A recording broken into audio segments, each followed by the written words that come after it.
Back to your channel Tripitaka.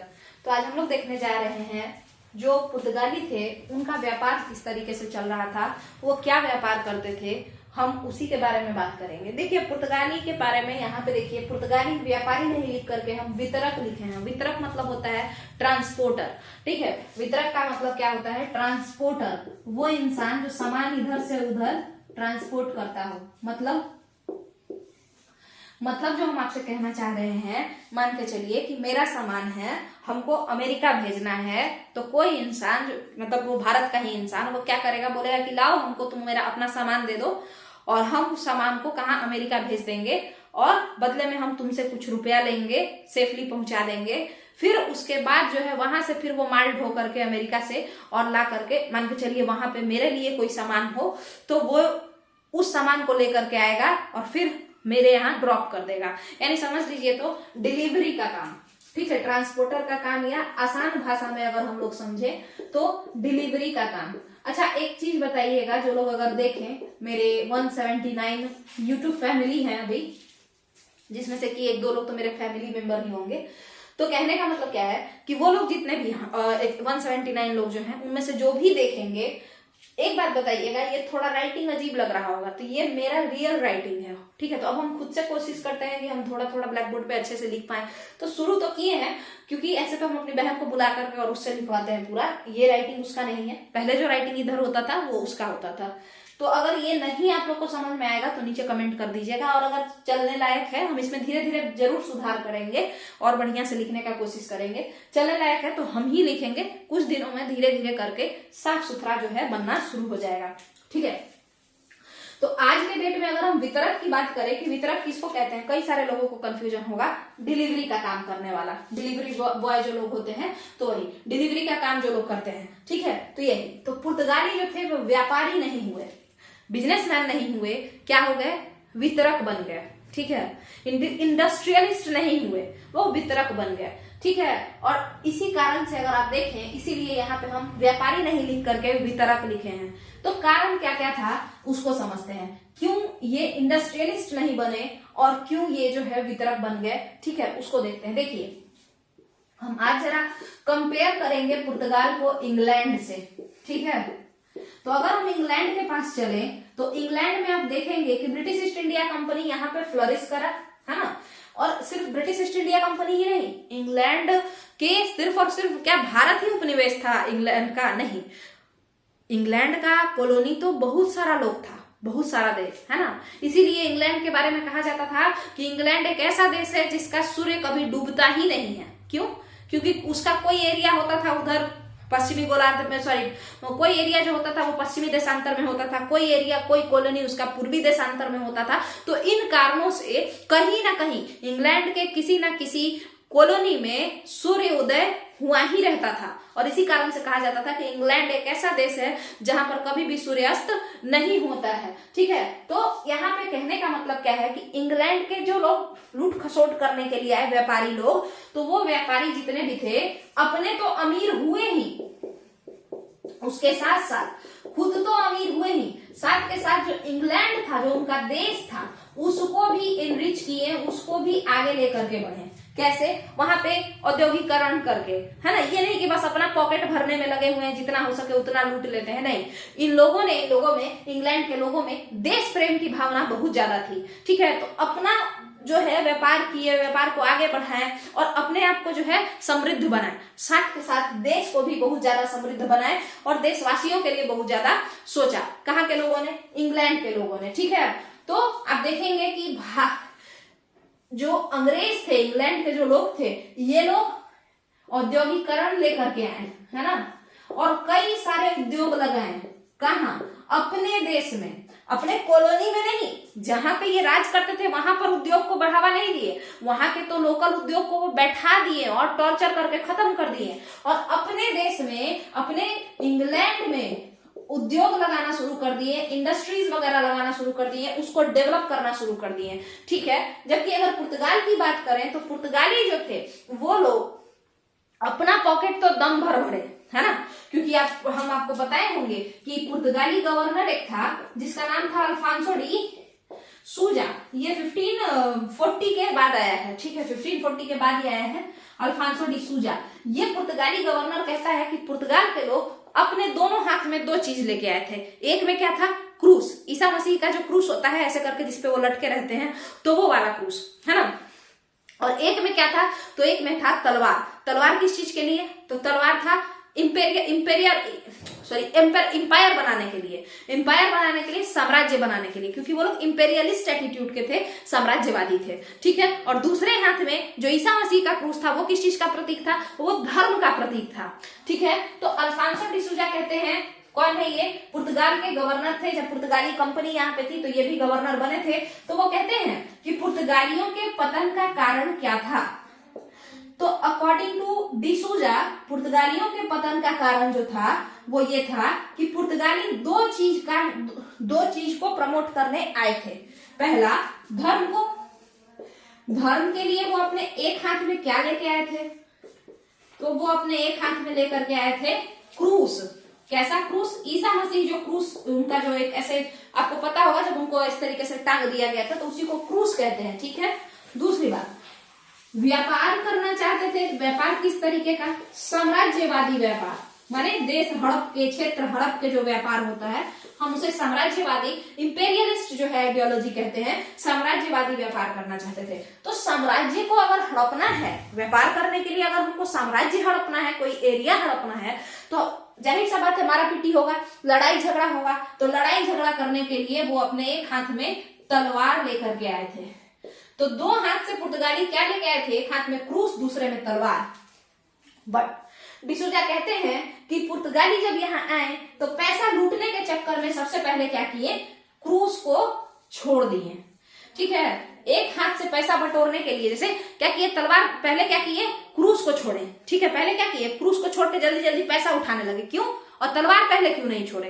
तलवार पहले इसलिए नहीं छोड़े क्योंकि अगर हम लूट खसोट मचाएंगे तो पिटाएंगे ना, तो पिटाते वक्त क्रूस बचाएगा कि तलवार बचाएगा। तो थोड़ा दिन तक तो ये लोग लड़ाई किया अपना पैसा चुराने के लिए, बट उसके बाद जब एक हाथ से बटोर नहीं पाया तो तलवार साइड करके और भर भर मुट्ठी उठाना शुरू कर दिया। यानी बहुत ही ज्यादा वो लोग करप्ट हो गए। इस कहानी या इस तरीके के स्टेटमेंट से डिसूजा ये कहना चाहते थे कि पुर्तगाली धर्म से भी चले गए और धन से भी चले गए, ठीक है। तो ये चीज था। तो कहने का मतलब क्या है कि इस स्टेटमेंट से, खुद पुर्तगाल के गवर्नर के स्टेटमेंट से पता चलता है कि पुर्तगाली करप्ट हो चुके थे। वो अपने उनमें देश प्रेम की भावना का अभाव था, देश प्रेम की भावना का अभाव था, पहला बात। तो अगर जिसमें देश प्रेम की भावना ही नहीं होगी, क्या वो अपने देश में औद्योगिकरण करेंगे, क्या वो अपने देश में विकास करने के लिए नया नया बिजनेस लगाएंगे, फैक्ट्री लगाएंगे, नहीं लगाएंगे। वो क्या करेंगे, वो केवल और केवल अपना क्या करेंगे, भ्रष्टाचार से पैसा कमाएंगे, खूब सारा करप्शन से जो है ब्लैक मनी कमाएंगे, काला धन इकट्ठा करेंगे, ठीक है, छुपा छुपा के। तो ये जो काम हुआ पुर्तगालियों के द्वारा, है ना। और ये भ्रष्टाचार करे तो करे कैसे, बिजनेस सिर्फ अपने फायदा के लिए करे तो करे कैसे। तो सबसे अच्छा काम कौन सा था उस जमाने में कि भाई वही डिलीवरी का काम करो, उससे भी कुछ परसेंट टैक्स लो, उससे भी कुछ परसेंट टैक्स लो। इस काम को आप ये भी कह सकते हैं कि भाई ये जो है ब्रोकरेज जो चार्ज लिया जाता है, हिंदी में इसको कहते हैं दलाली का काम, है ना। कोई चीज में, जैसे कि कोई हॉस्टल में अगर आप देखें तो होता है कि एक इंसान हॉस्टल बता देगा कि इस वाले हॉस्टल में रहिए, बदले में वो भी 200-500 रुपया रख लेता है ना। तो ऐसा होता है। तो इसी काम को ये लोग करने लगे, डिलीवरी का काम करने लगे। इससे इन लोगों को अच्छा खासा मुनाफा होता था। तो और ये क्या करते थे, एक और फायदा वाला काम जो इनका था तो वो था मसालों का व्यापार। मसालों का व्यापार कैसे करते थे, क्या पुर्तगाली में ले जाके बेचते थे, ऐसा बात नहीं है। मसालों का व्यापार भी पुर्तगाली, ऐसा नहीं है कि मसालों का पूरा एकदम मार्केट पुर्तगाल को ही बनाना चाहते थे कि पुर्तगाल को अमीर बना देंगे, मसाला व्यापार में सबसे फर्स्ट पे ला देंगे, नहीं। जहाँ जिसको खरीदना है हमसे खरीदो, हम पहुंचा देंगे, है ना। ऐसा हिसाब किताब पुर्तगालियों का था। तो आपको अब यहाँ तक तो समझ में आ गया होगा कि पुर्तगाली व्यापारी कम थे, वितरक ज्यादा थे, डिस्ट्रीब्यूटर ज्यादा थे, ट्रांसपोर्टर ज्यादा थे, है ना। पुर्तगालियों में देश प्रेम की भावना का अभाव था। पुर्तगाल इसी वजह से फ्लरिश नहीं कर पाया क्योंकि पुर्तगाली जो बिजनेसमैन थे वो लोग केवल अपना पॉकेट गर्म करने में रह गए, है ना। पुर्तगाली वायसरॉय वगैरह जितने भी थे, पुर्तगाली कंपनी अपना पॉकेट गर्म करने में रह गई और औद्योगिकरण जो है पुर्तगाल में होने ही नहीं दिया, और ये लोग मामूली खाली डिलीवरी बॉय बन करके रह गया। तो अब देखते हैं कि ये लोग जो एक्सपोर्ट इंपोर्ट किया, तो ये क्या क्या एक्सपोर्ट इंपोर्ट किया उस पे बात करते हैं। तो देखिएगा यहाँ पे अगर हम बात करें निर्यात क्या क्या होता था, पुर्तगाली निर्यात क्या क्या करते थे, है ना, ये एक बात है। तो सबसे पहली बात तो आप जान लीजिए कि पुर्तगालियों ने निर्यात के लिए जो बंदरगाहों को यूज किया वो कोचीन बंदरगाह था। किस साइड में, इस साइड में कोचीन क्षेत्र वाला बंदरगाह को यूज किया, मालाबार कोस्ट साइड में, और इधर साइड में कोरोमंडल पे नागपट्टनम बंदरगाह जो है उसका यूज किया, और यहाँ से बहुत सारा सामान वो निर्यात किया करते थे। ठीक है, यानी निर्यात मतलब क्या होता है, बेचना, एक्सपोर्ट करना। ठीक है, तो भारत का ही सामान ले जाकर के इधर उधर वो बेचते थे। तो ये कौन कौन सा सामान था, तो भारत से बेसिकली मसाला बहुत ज्यादा ले जाते थे, कौन, पुर्तगाली, केरल साइड से।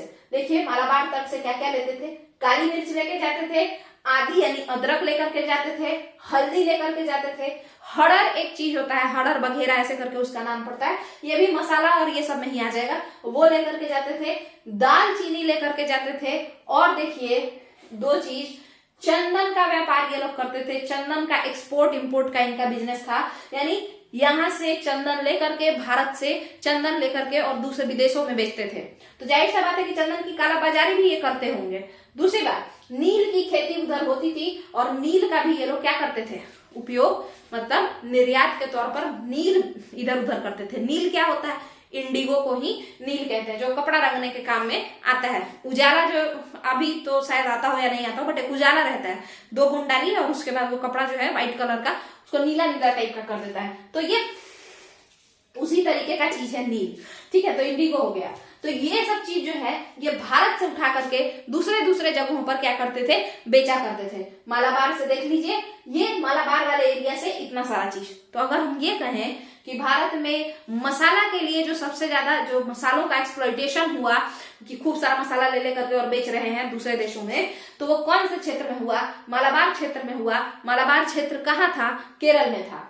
अब आइए नॉर्थ वेस्ट इंडिया से जो चीज उठाया गया, पुर्तगालियों के द्वारा जो चीज चूज किया गया और जमाने भर में बेचा गया, वो था नॉर्थ वेस्ट इंडिया, यानी उत्तर पश्चिमी भारत, है ना, यानी राजस्थान ये सब का इलाका हो गया, गुजरात का इलाका हो गया, ये सब जगहों से, और पाकिस्तानी क्षेत्र भी, पाकिस्तानी पंजाब वाला एरिया, ये सब भी आप ले सकते हैं, क्योंकि उस समय पाकिस्तान हम ही लोग का था, है ना। तो यहाँ देखिए नॉर्थ वेस्ट इंडिया से ये टाफ्टा, चिंट्स, ये सब लेकर के जाते थे। अब ये क्या होता है, तो ये सब कपड़ा है, ठीक है, ये सब क्लोथ का टाइप है, टाफ्टा और चिंट्स वगैरह।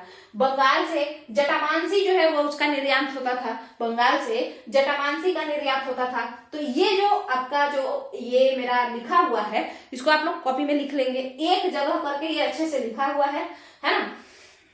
और इसमें ये बताने का कोशिश किया गया है क्या कि पुर्तगाल का औद्योगिकरण क्यों नहीं हुआ, क्योंकि उन लोगों का सोच बस पॉकेट गर्म करने तक ही था। उनका ये सोच नहीं था कि अगर मेरा देश अमीर हो जाएगा तो वो ज्यादा फायदेमंद होगा, है ना।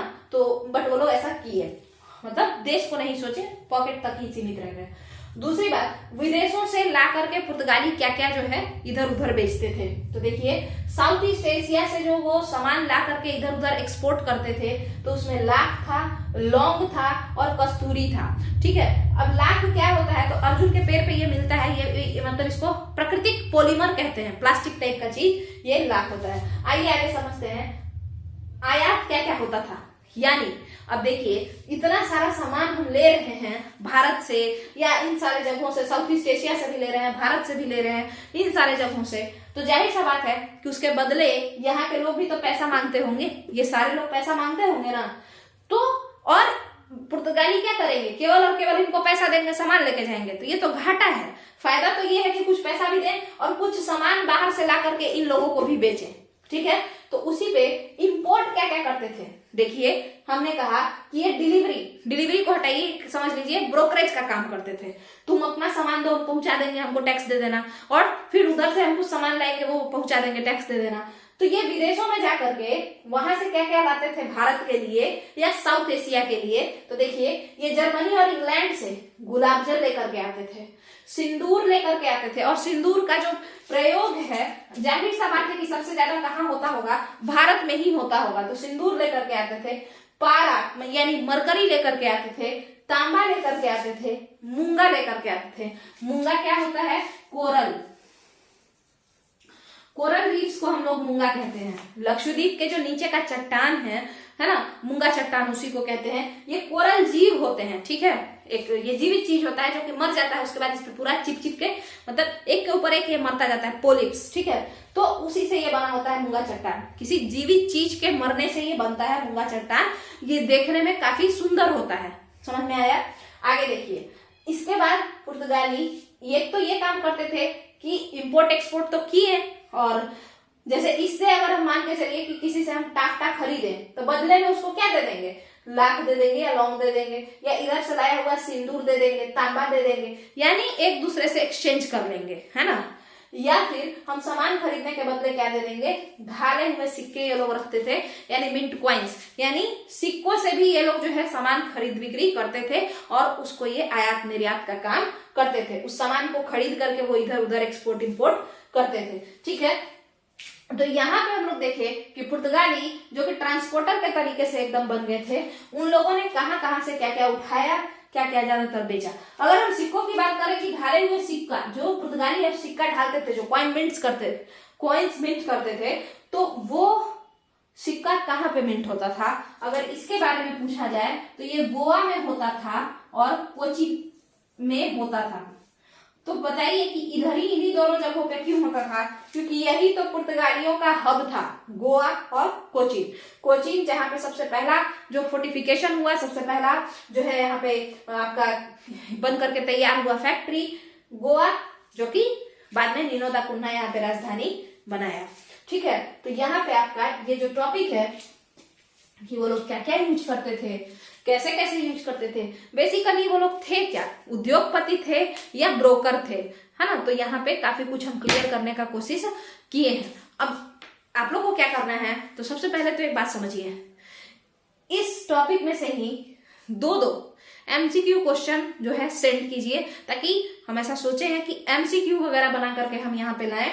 तो दो सभी लोग, जितने भी लोग देखते हैं, बहुत कम लोग देखते हैं, थोड़ा प्रमोट कीजिए, और दो क्वेश्चन MCQ फॉर्म में जरूर अपना इस देखे हुए में से नीचे लिखिए कमेंट में, ताकि हम उसी क्वेश्चन को यूज करें और उसके बाद जो है उसको यहाँ पे एक्सप्लेन करें, ठीक है। और उसके अलावा इसको पढ़ने के बाद, इस टॉपिक को समझने, यहाँ से देखने के बाद आप लोग रेफरेंस के लिए स्पेक्ट्रम का बुक जरूर पढ़ा कीजिए। स्पेक्ट्रम के बुक को, इसको देखने के बाद अगर आप स्पेक्ट्रम के बुक को पढ़ेंगे तो क्रोनोलॉजी वाइज आपको समझ में आ जाएगा कि क्या क्या कारण है, नहीं है, थोड़ा बहुत अच्छे से समझ आएगा पढ़ने में मेरे हिसाब से। तो एक बार आप लोग हम पे ट्रस्ट करके देखिए और ट्राई लेके देखिए, इसको देखने के बाद स्पेक्ट्रम पे को पढ़ के देखिए, तो उससे आपको काफी आसानी होगा। मेरे हिसाब से एक बार चल के देखिए, अगर पसंद आए तो नीचे कमेंट में बताइएगा कि हाँ ऐसा करने पे थोड़ा फायदा हो रहा है, और नहीं है तो करने का ऐसा कोई जरूरत नहीं है, आप कुछ अपने तरफ से सजेस्ट भी कर सकते हैं। तो वीडियो अगर पसंद आया हो तो वीडियो को लाइक कीजिए, वीडियो को शेयर कीजिए, चैनल को सब्सक्राइब कीजिए। चलिए, थैंक यू।